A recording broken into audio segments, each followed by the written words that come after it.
नमस्कार, मैं हूं आपके साथ ज्योति कनौजिया।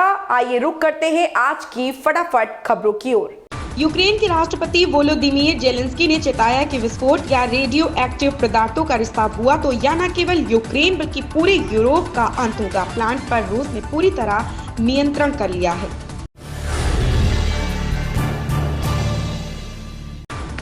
युद्धग्रस्त यूक्रेन में फंसे जम्मू कश्मीर के 62 विद्यार्थी अब तक स्वदेश लौट चुके हैं। सरकार के पास पहुंची जानकारी के अनुसार प्रदेश के कुल 148 विद्यार्थी यूक्रेन में थे, जिनमें से 70 विद्यार्थी युद्धग्रस्त देश से निकलकर यूक्रेन के पड़ोसी मुल्क में पहुंच चुके हैं।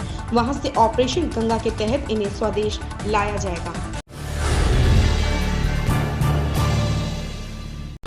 जम्मू कश्मीर में ड्रोन के जरिए घुसपैठ की एक और साजिश शनिवार तड़के बीएसएफ जवानों ने नाकाम कर दी है। जानकारी के अनुसार जम्मू के अरनिया सेक्टर में शनिवार सुबह करीब 4:10 पर पाकिस्तानी ड्रोन पिंडी पोस्ट के आसपास दिखाई दिया। रूस और यूक्रेन के बीच चल रहे जंग के बीच अब तक के सबसे बड़े साइबर अटैक की खबर है। इस अटैक के बाद यूरोप के कई शहरों के हजारों यूजर्स का इंटरनेट बंद हो गया है। पिछले महीने 24 फरवरी को वाईसेट पर हुए एक बड़े साइबर अटैक के बाद फ्रांस में इसकी सहायक कंपनी नॉटनेट की सैटेलाइट इंटरनेट सेवा के करीब 9000 यूजर्स का इंटरनेट कनेक्शन बंद हो गया है।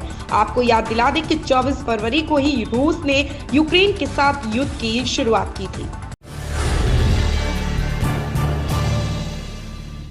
उत्तराखंड में लोक सेवा आयोग की लोअर पीसीएस भर्ती प्री परीक्षा में 12 गलत सवालों पर बोनस अंक देने के मामले के बीच अब अधीनस्थ सेवा चयन आयोग की वन दरोगा भर्ती परीक्षा पर सवाल खड़े हो गए हैं।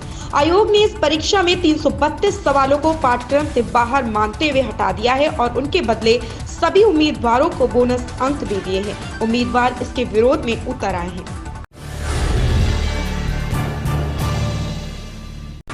रूस यूक्रेन जंग के कारण संकट का सामना कर रहे मेडिकल छात्रों के लिए राहत भरी खबर सामने आई है। नेशनल मेडिकल कमीशन ने एक सर्कुलर जारी करते हुए इस बात की जानकारी दी है कि यूक्रेन से वापस आने वाले छात्र भारत में ही अपनी 1 साल की इंटर्नशिप को पूरा कर सकते हैं। इसके लिए कोरोना महामारी या युद्ध के समय चीजें काबू में न रहने का हवाला दिया गया है।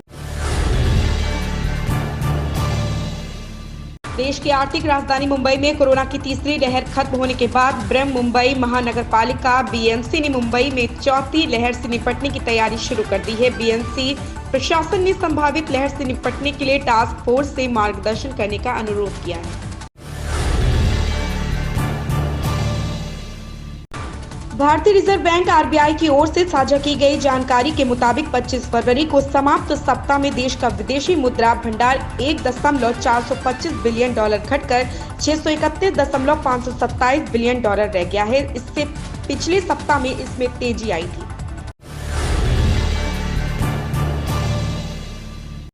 एक रिपोर्ट में दावा किया गया है कि रूसी राष्ट्रपति व्लादिमीर पुतिन के ऐलान के बाद से अब तक निवेशकों को जो नुकसान हुआ है वो यूक्रेन की पूरी जीडीपी से भी ज्यादा है। इसमें कहा गया है कि बीती 15 फरवरी से भारतीय निवेशकों के $197 अरब डूब गए। चर्चित और बहुप्रतीक्षित वेब सीरीज अपहरण 2 का ट्रेलर रिलीज कर दिया गया है। 4 मार्च को जारी हुए वेब सीरीज के ट्रेलर के साथ ही इसके प्रीमियर की तारीख घोषित कर दी गई है। वुड सेलेक्ट ने इस बारे में अपने आधिकारिक इंस्टाग्राम अकाउंट पर जानकारी दी है। इन खबरों में बस इतना ही। धन्यवाद।